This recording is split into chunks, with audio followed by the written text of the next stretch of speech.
என்ன பிரச்சனைனா, நாம் என்ன நினச்சிக்கிறோம், நான் அப்படி என்ன பெருசாக செஞ்சேன், ஏதோ சின்னது தான் நான் செஞ்சேன். என்ன பிரச்சனைனா, மிகப்பெரிய தேவனுக்கு விரோதமாக எந்த சின்ன பாவமும் இல்லை. மகிமையான தேவனுக்கு விரோதமாய் சின்ன பாவம்னு செய்ய முடியாது.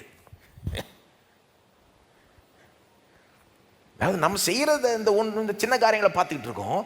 யாருக்கு விரோதமாக இதை செய்கிறோன்றதை நினச்சி பார்க்கறது இல்லை. யாருக்கு விரோதமாக செய்கிறோம்? நம்மளை படைச்சவருக்கு விரோதமாக. இந்த வானத்தையும் பூமியும் படைச்ச சர்வ வல்ல மகிமையான தேவன், நம்மளை படைச்ச தேவன், நமக்கு உயிர் மூச்சை கொடுத்த தேவன், நமக்கு பெற்றோரையும் குடும்பத்தையும் பிள்ளைகளையும் எல்லாத்தையும் தாளந்து திறமை கை கால் எல்லாத்தையும், பேசுகிற ஒரு வாய், ருசிக்க அளவுக்கு ஒரு நாக்கு, சாப்பிட்டா திருப்தியா சாப்பிடக்கூடிய அளவுக்கு நம்மளை உண்டாக்கியிருக்காரு. எவ்வளோ தந்திருக்கிறார் தேவன். இதெல்லாம் நினச்சி பார்க்குறதே இல்லை சிலர். நம்மளை படைச்சு நமக்கு ஜீவனையும் சுவாசத்தையும் தாளந்தையும் கிருபையும் திறமையும் ஆற்றலும், இந்த தாளந்து திறமை ஆற்றலாம் இல்லாமல் நம்ம வேலை செஞ்சு சம்பாதிக்க ஒரு பைசா சம்பாதிக்க முடிஞ்சிருக்காது நமக்கு. அவர் கொடுத்த தாளந்து, அவர் கொடுத்த திறமை, இதை வச்சு கொண்டு சம்பாதிக்கிறோம், குடும்பத்தை சப்போர்ட் பண்ணுறோம், எவ்வளோ தந்திருக்கிறாரு. ஆனால் எத்தனையோ பேர் அவரை பற்றி நினச்சி கூட பார்க்கறது இல்லை. அவருக்காக நான் வாழணும்னு நினைக்கிறது இல்லை.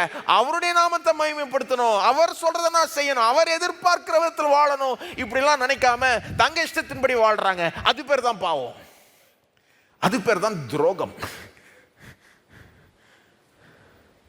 இவ்வளவு மகிமையான தேவனுக்கு விரோதமாய் துரோகம் செய்யும் போது அதுக்கு வர வேண்டிய தண்டனை என்னது? அதான் பைபிள் சொல்லுது, நித்திய மரணம், நரகம். கேட்குறப்போ ஆர்ஷா இருக்கும், கடினமாக இருக்கும். ஆனால் யோசித்து பாருங்க, அப்போ நமக்கு கிடைக்க வேண்டியது சாபம். தேவனால் நித்தியமாய் கைவிடப்படணும். நம்ம ஆக்சுவலாக இதுதான் கிடைச்சிருக்கணும், நித்திய சாபம், நித்தியமாய் கைவிடப்படுறது. ஆனால் என்ன பண்ணுறாரு இயேசு? நம்முடைய இடத்தை எடுத்துக்கொண்டார். என்ன பண்ணாரு? நம்முடைய இடத்தை எடுத்துக்கொண்டார். 33ஆம் வசனத்தில் நமக்கு வர வேண்டிய சாபம், கோபாக்கினை அவர் தலைமையில் விழுந்தது. 34ஆம் வசனத்தில் நாம கைவிடப்பட வேண்டியவர்கள், ஆனால் அவர் கைவிடப்பட்டார். அவர் நம்முடைய இடத்தை எடுத்துக்கொண்டதுனால இப்ப நாம் அவருடைய இடத்தை எடுத்துக்கொள்கிறோம். ஆக்சுவலா நமக்கு ஆசீர்வாதம் பெறறதுக்கு தகுதி இல்லை. ஆனா இப்போ அவருக்கு வர வேண்டிய எல்லா ஆசீர்வாதத்தையும் நான் பெற்றுக்கொள்கிறேன்.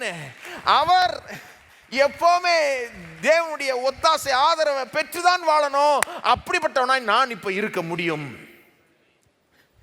அவர் என்னுடைய இடத்தை எடுத்துக்கொண்டதுனால இப்ப நான் அவருடைய இடத்தை எடுத்துக்கொள்றேன்.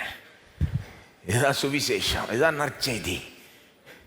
நற்செய்தியை அதிலிருந்து பயனடைகிறதுக்கு முன்னால் துர்ச்செய்தியை நம்பிடணும். அது என்னது?